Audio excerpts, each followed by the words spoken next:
الحمد للہ رب العالمین والصلاة والسلام علی خاتم النبیین اما بعد فاعوذ باللہ من الشیطان الرجیم بسم اللہ الرحمن الرحیم 126 سنتیں اور آداب، یہ مضمون کتاب 550 سنتیں اور آداب کے مختلف مقامات سے لیا گیا ہے۔ درود پاک کی فضیلت۔ ایک نوجوان طواف کعبہ کرتے ہوئے صرف درود شریف ہی پڑھ رہا تھا۔ کسی نے اس سے کہا، کیا تجھے کوئی اور دعائیں طواف نہیں آتی یا کوئی اور بات ہے؟ اس نے کہا، دعائیں تو آتی ہیں، مگر بات یہ ہے کہ میں اور میرے والد دونوں حج کے لیے نکلے تھے۔ والد صاحب راستے میں بیمار ہو کر فوت ہو گئے، یعنی انتقال کر گئے۔ ان کا چہرہ سیاہ پڑ گیا، آنکھیں الٹ گئیں اور پیٹ پھول گیا۔ میں بہت رویا اور کہا، انا للہ و انا الیہ راجعون۔ جب رات کی تاریکی چھا گئی تو میری آنکھ لگ گئی، میں سو گیا تو میں نے خواب میں سفید لباس میں ملبوس ایک معطر حسین و جمیل ہستی کی زیارت کی۔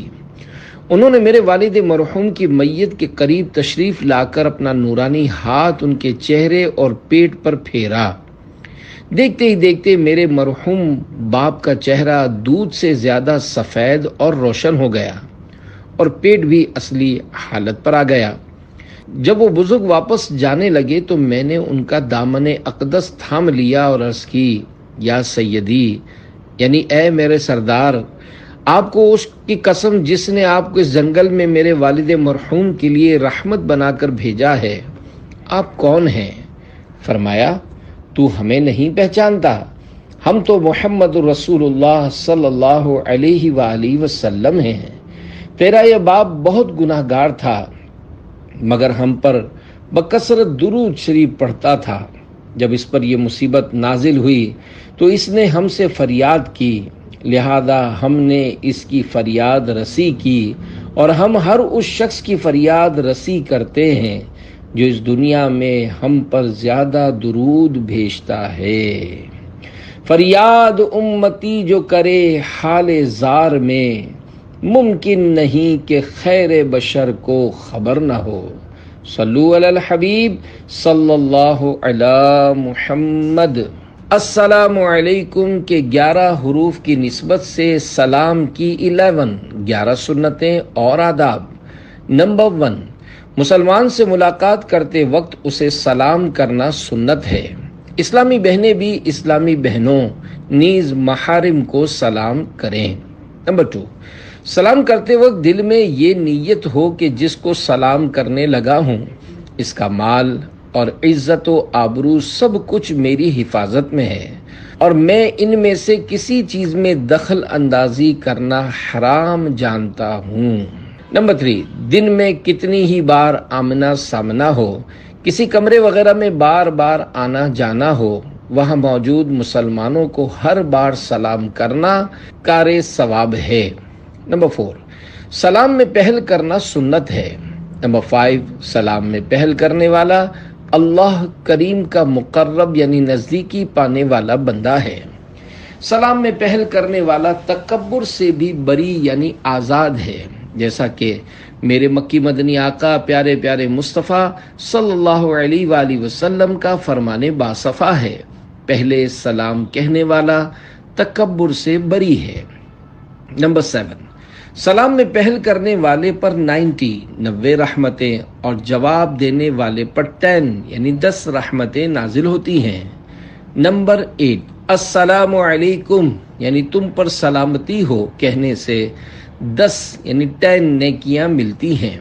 ساتھ میں ورحمت اللہ اور اللہ کی رحمت ہو بھی کہیں گے تو 20 نیکیاں ہو جائیں گی، اور وبرکاتہ یعنی اور اس کی برکتیں ہوں شامل کریں گے تو 30 نیکیاں ہو جائیں گی۔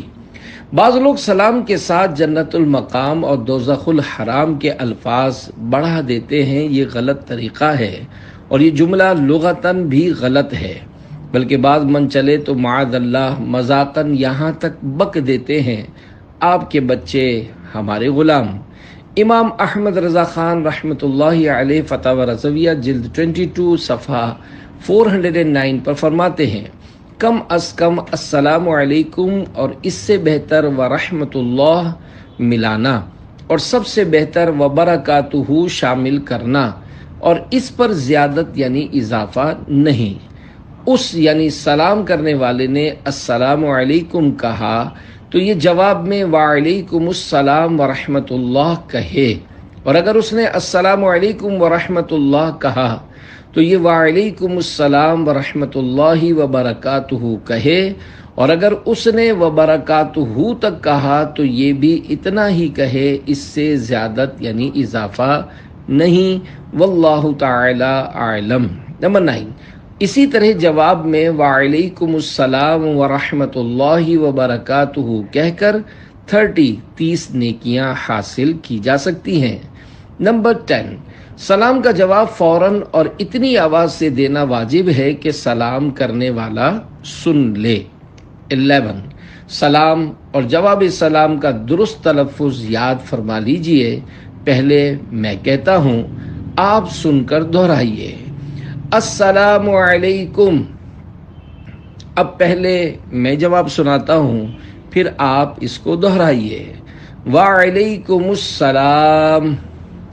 رضائے حق کے لیے تم سلام عام کرو، سلامتی کے طلبگار ہو سلام کرو۔ صلو علی الحبیب صلی اللہ علی محمد۔ ہاتھ ملانا سنت ہے کہ 14 حروف کی نسبت سے ہاتھ ملانے کی 14 سنتیں اور آداب۔ نمبر 1، دو مسلمانوں کا بوقت ملاقات دونوں ہاتھوں سے مصافحہ کرنا یعنی دونوں ہاتھ ملانا سنت ہے۔ نمبر 2، ہاتھ ملانے سے پہلے سلام کیجئے۔ نمبر 3، رخصت ہوتے وقت بھی سلام کیجئے اور ساتھ میں ہاتھ بھی ملا سکتے ہیں۔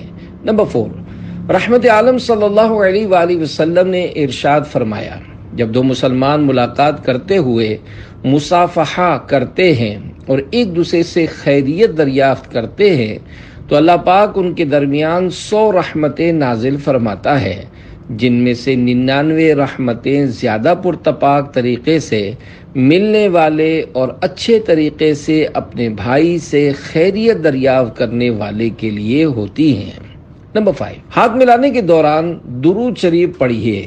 ہاتھ جدا ہونے سے پہلے انشاء اللہ الکریم اگلے پچھلے گناہ بخش دیے جائیں گے۔ نمبر 6، ہاتھ ملاتے وقت درود شریف پڑھ کر ہو سکے تو یہ دعا بھی پڑھ لیجئے، یغفر اللہ لنا ولکم، یعنی اللہ پاک ہماری اور تمہاری مغفرت فرمائے۔ نمبر 7، دو مسلمان ہاتھ ملانے کے دوران جو دعائیں مانگیں گے انشاء اللہ الکریم قبول ہوگی، اور ہاتھ جدا ہونے سے پہلے دونوں کی مغفرت ہو جائے گی انشاء اللہ الکریم۔ نمبر 8، آپس میں ہاتھ ملانے سے دشمنی دور ہوتی ہے۔ نمبر 9، مسلمان کو سلام کرنے، ہاتھ ملانے بلکہ محبت کے ساتھ اس کا دیدار کرنے سے بھی ثواب ملتا ہے۔ حدیث پاک میں ہے، جو کوئی اپنے مسلمان بھائی کی طرف محبت بھری نظر سے دیکھے اور اس کے دل میں عداوت نہ ہو تو نگاہ لوٹنے سے پہلے دونوں کے پچھلے گناہ بخش دیے جائیں گے۔ نمبر 10، جتنی بار ملاقات ہو ہر بار ہاتھ ملا سکتے ہیں۔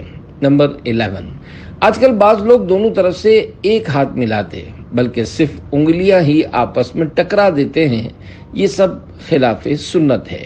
نمبر 12، ہاتھ ملانے کے بعد خود اپنا ہی ہاتھ چوم لینا مکروہ ہے۔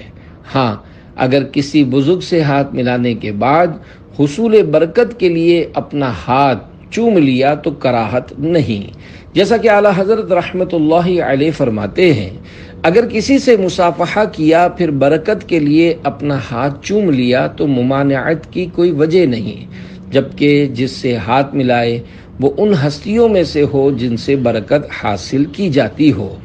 نمبر 13، اگر امرد یعنی خوبصورت لڑکے سے یا کسی بھی مرد سے ہاتھ ملانے میں شہوت آتی ہو تو اسے ہاتھ ملانا جائز نہیں، بلکہ اگر دیکھنے سے شہوت آتی ہو تو اب دیکھنا بھی گناہ ہے۔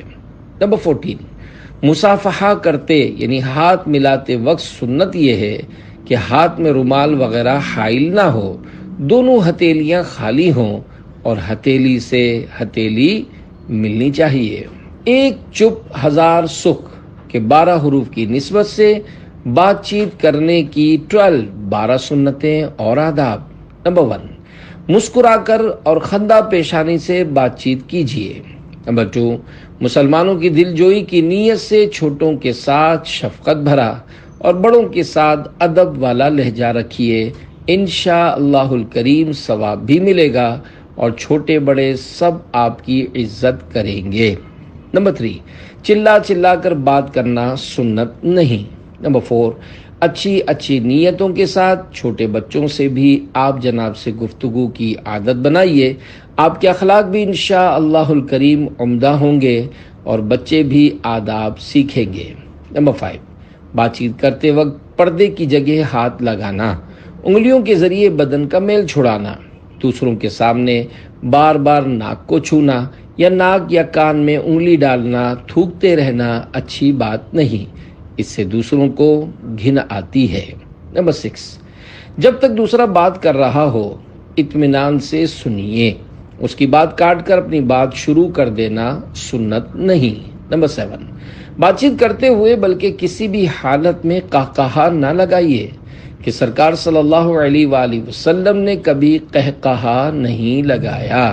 نمبر 8، زیادہ باتیں کرنے اور بار بار قہقہا لگانے یعنی زور زور سے ہنسنے سے ہیبت جاتی رہتی ہے۔ نمبر 9، سرکار مدینہ صلی اللہ علیہ وآلہ وسلم کا فرمان عالی شان ہے، جب تم کسی بندے کو دیکھو کہ اسے دنیا سے بے رغبتی اور کم بولنے کی نعمت عطا کی گئی ہے تو اس کی قربت و صحبت اختیار کرو، کیونکہ اسے حکمت دی جاتی ہے۔ نمبر 10، فرمان مصطفیٰ صلی اللہ علیہ وآلہ وسلم، جو چپ رہا اس نے نجات پائی۔ معراج شریف میں ہے، حضرت سیدنا امام محمد بن محمد غزالی رحمۃ اللہ علیہ فرماتے ہیں کہ گفتگو کی 4 قسمیں ہیں۔ نمبر 1، خالص مضر یعنی مکمل طور پر نقصان دہ۔ نمبر 2، خالص مفید۔ نمبر 3، مضر یعنی نقصان دہ بھی مفید بھی۔ نمبر 4، نہ مضر نہ مفید۔ خالص مضر یعنی مکمل نقصان دہ سے ہمیشہ پرہیز ضروری ہے۔ خالص مفید کلام یعنی بات ضرور کیجیے۔ جو کلام مضر بھی ہو اور مفید بھی، اس کے بولنے میں احتیاط کرے، بہتر ہے کہ نہ بولے۔ اور چوتھی قسم کے کلام میں وقت ضائع کرنا ہے۔ ان کلاموں یعنی 4 قسم کی باتوں میں امتیاز یعنی فرق کرنا مشکل ہے، لہذا خاموشی بہتر ہے۔ نمبر 11، کسی سے جب بات چیت کی جائے تو اس کا کوئی صحیح مقصد بھی ہونا چاہیے اور ہمیشہ مخاطب کے مزاج اور اس کی نفسیات کے مطابق بات کی جائے۔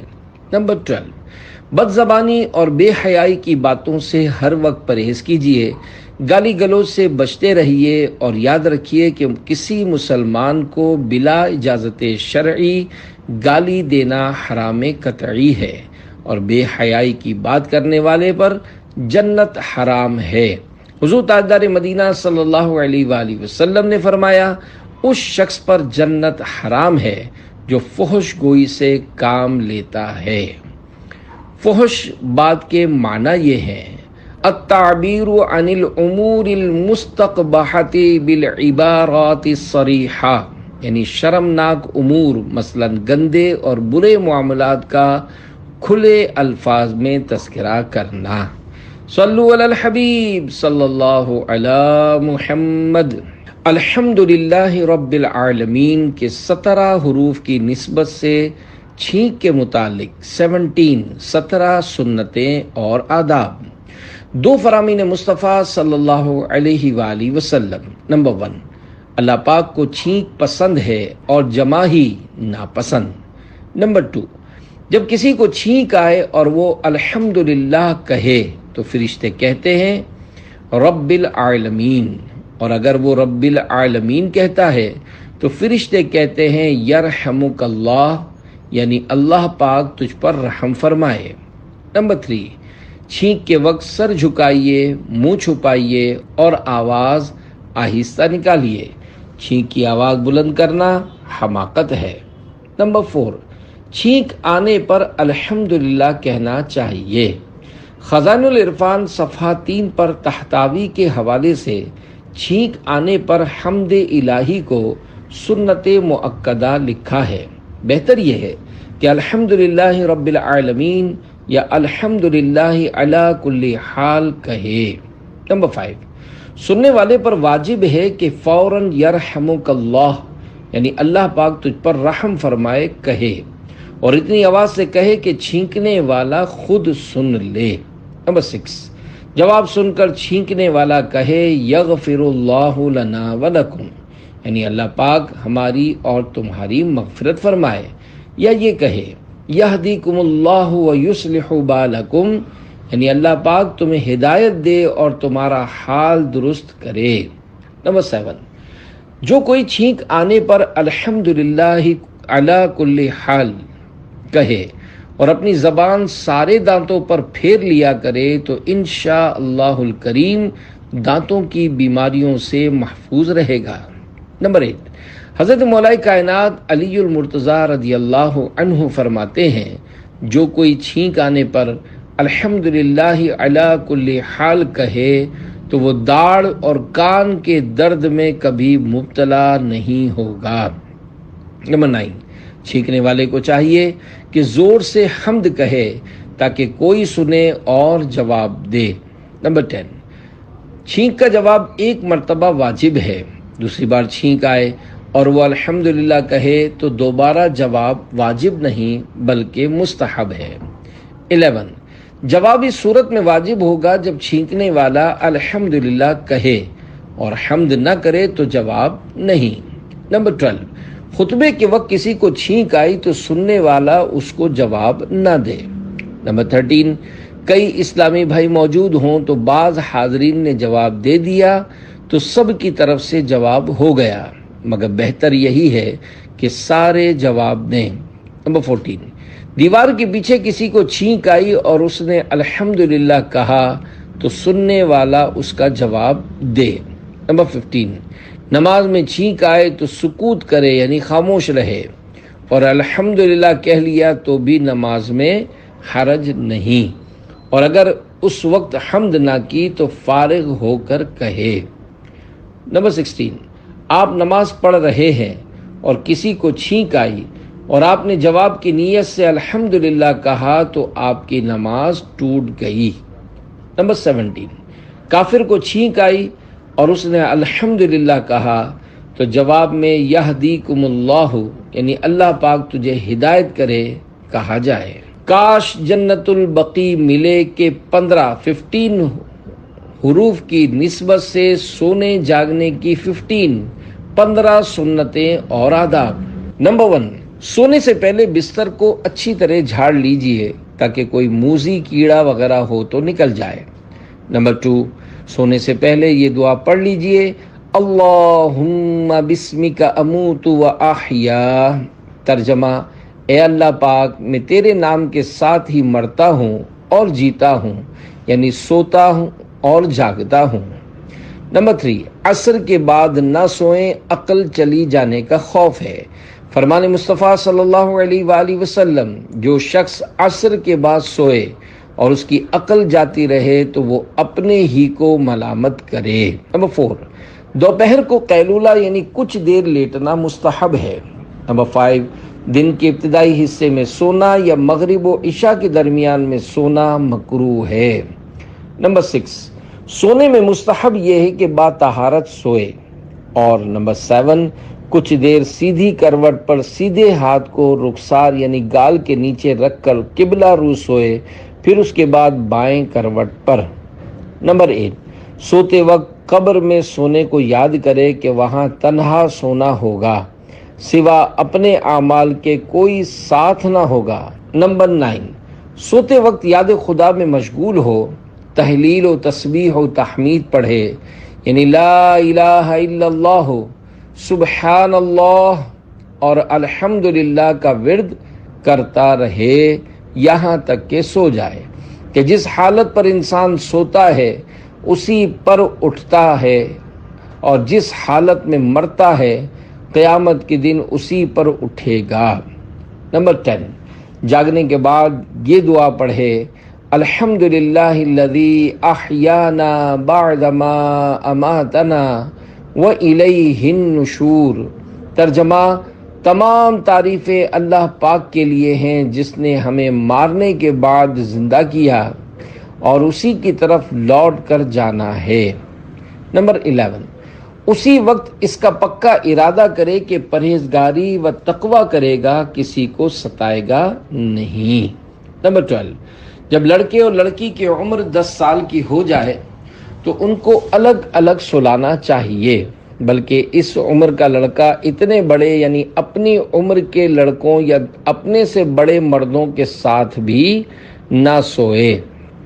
13، میاں بیوی جب ایک چارپائی پر سوئیں تو 10 برس کے بچے کو اپنے ساتھ نہ سلائیں۔ لڑکا جب حد شہوت کو پہنچ جائے تو وہ مرد کے حکم میں ہے۔ نمبر 14، نیند سے بیدار ہو کر مسواک کیجیے۔ 15، رات میں نیند سے بیدار ہو کر تہجد ادا کیجیے تو بڑی سعادت ہے۔ فرمان مصطفیٰ صلی اللہ علیہ وآلہ وسلم، فرضوں کے بعد افضل نماز رات کی نماز ہے۔ یا رب المصطفیٰ، مکہ و مدینہ کی زیارت نصیب فرما کہ 35 حروف کی نسبت سے سفر کی 35 سنتیں اور آداب۔ نمبر 1، شرعاً مسافر وہ شخص ہے جو 3 دن کے فاصلے تک جانے کے ارادے سے اپنے مقام اقامت مثلا شہر یا گاؤں سے باہر ہو گیا۔ خشکی میں سفر پر 3 دن کی مسافت سے مراد 57.5 میل یعنی تقریباً 92 کلومیٹر کا فاصلہ ہے۔ نمبر 2، شرعی سفر کرنے والے کے لیے ضروری ہے کہ وہ سفر میں پیش آنے والے مسائل سیکھ چکا ہو۔ مکتبۃ المدینہ کا رسالہ مسافر کی نماز کا مطالعہ مفید ہے۔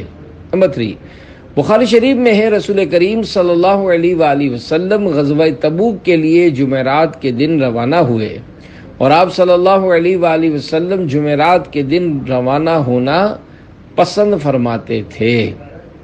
نمبر 4، جب سفر کرنا ہو تو بہتر یہ ہے کہ پیر، جمعرات یا ہفتے کو کرے۔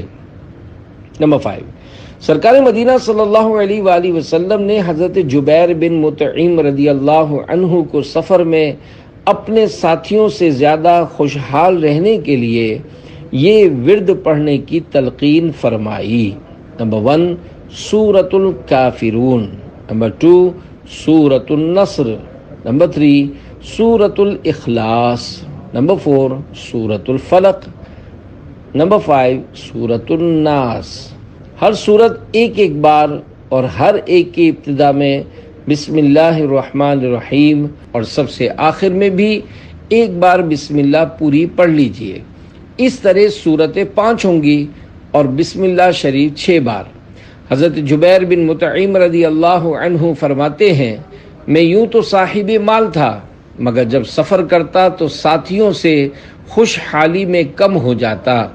بیان کی ہوئی صورتیں ہمیشہ پڑھنی شروع کی اور ان کی برکت سے واپسی تک خوشحال اور دولت مند رہتا۔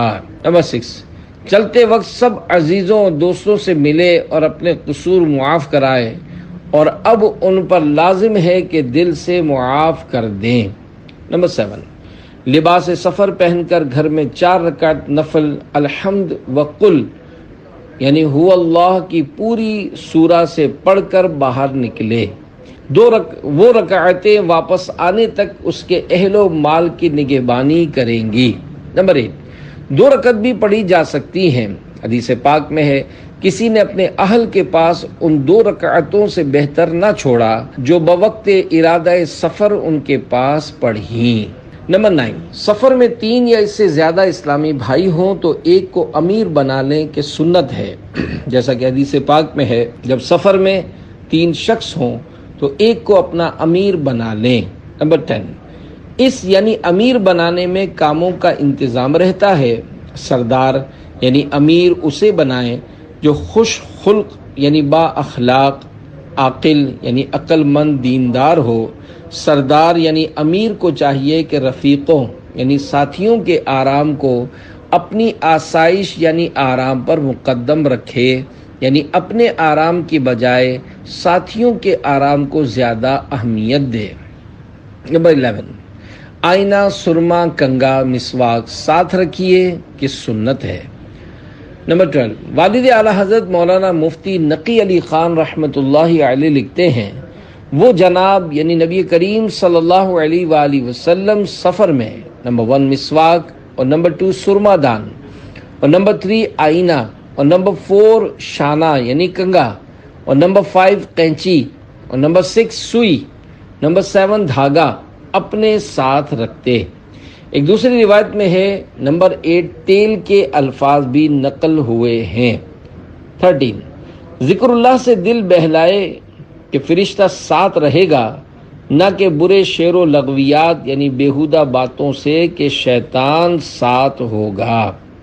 نمبر 14، اگر دشمن یا ڈاکو کا خوف ہو تو سورہ لی ایلاف پوری سورت پڑھ لیجئے، انشاءاللہ الکریم ہر بلا سے امان ملے گی۔ یہ عمل مجرب ہے۔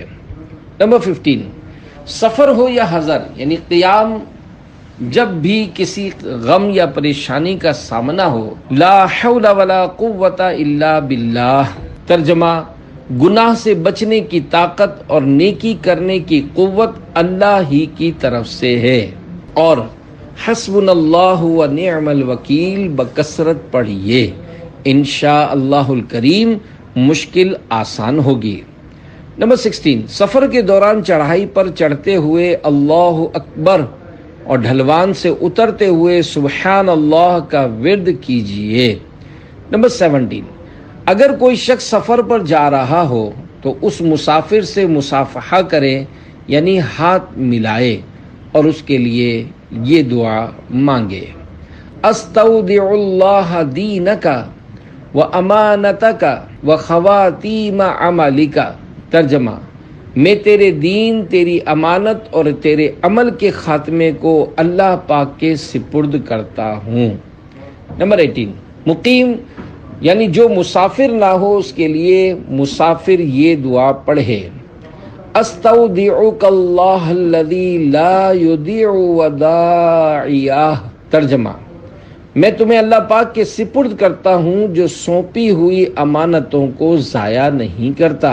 نمبر 19، منزل پر یعنی راستے میں جہاں بھی رکنا پڑے وہاں اترتے وقت یہ پڑھیے، اعوذ بکلمات اللہ التامات من شر ما خلق، ترجمہ میں اللہ پاک کے کامل کلمات یعنی جس میں کوئی نقص یا عیب نہ ہو کے واسطے سے ساری مخلوق کے شر سے پناہ مانگتا ہوں، انشاءاللہ الکریم ہر نقصان سے بچے گا۔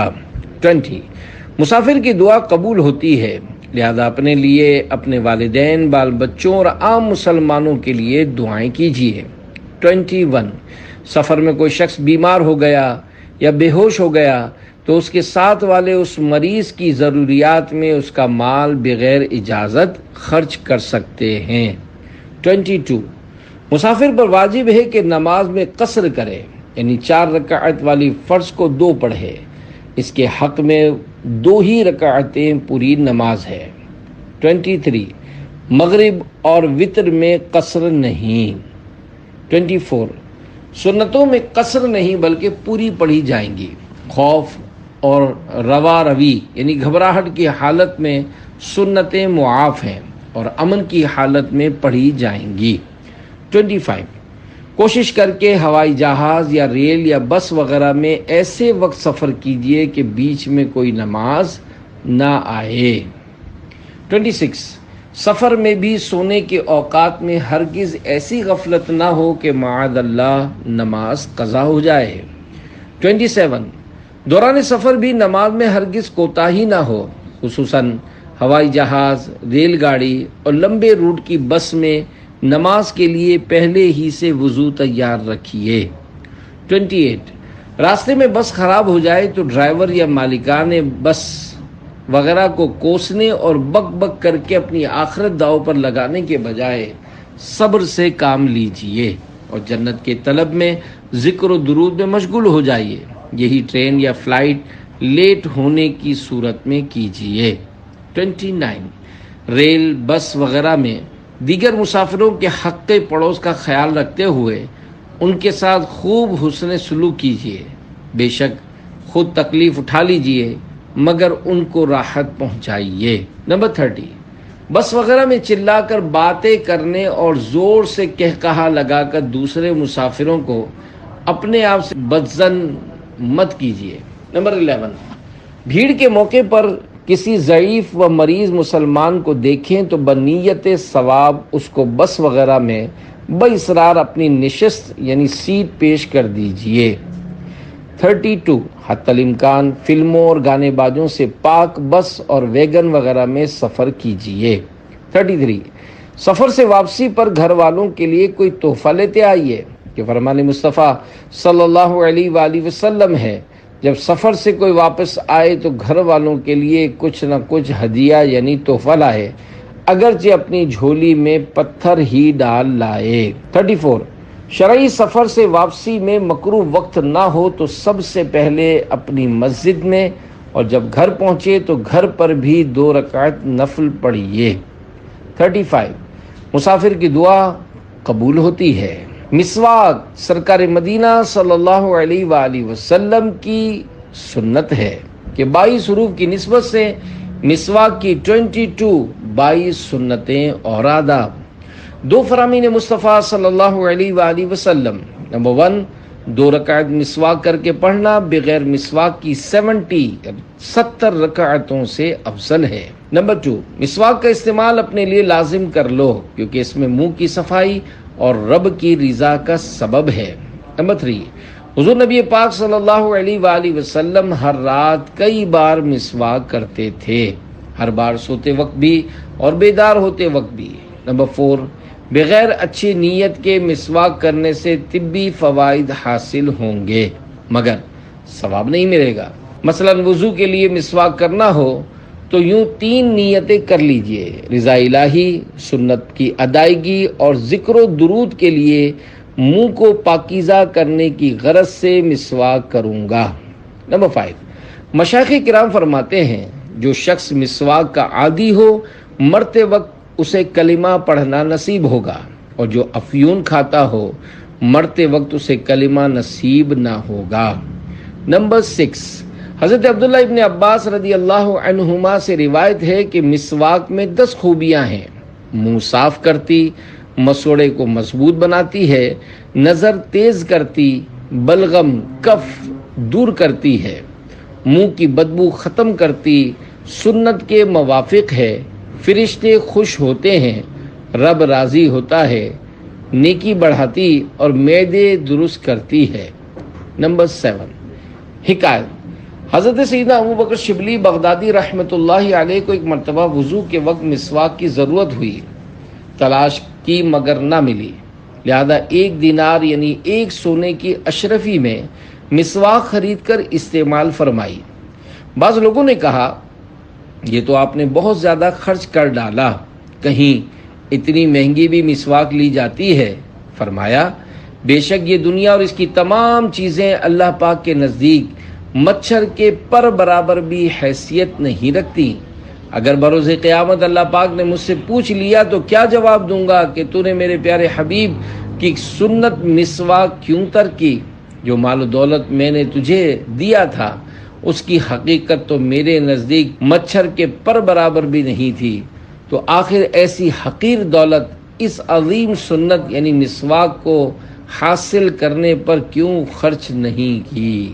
نمبر 1 سیدنا امام شافعی رحمۃ اللہ علیہ فرماتے ہیں 4 چیزیں عقل بڑھاتی ہیں: فضول باتوں سے بچنا، مسواک کرنا، نیک لوگوں کی صحبت اور اپنے علم پر عمل کرنا. نمبر 9 مسواک پیلو یا زیتون یا نیم وغیرہ کڑوی لکڑی کی ہو. نمبر 10 مسواک کی موٹائی چھنگلیاں یعنی چھوٹی انگلی کے برابر ہو. نمبر 11 مسواک ایک بالش سے زیادہ لمبی نہ ہو ورنہ اس پر شیطان بیٹھتا ہے. نمبر 12 اس کے ریشے نرم ہوں کہ سخت ریشے دانتوں اور مسوڑوں کے درمیان خلا یعنی گیپ کا باعث بنتے ہیں۔ 13 مسواک تازہ ہو تو بہتر، ورنہ کچھ دیر پانی کے گلاس میں بھگو کر نرم کر لیجئے۔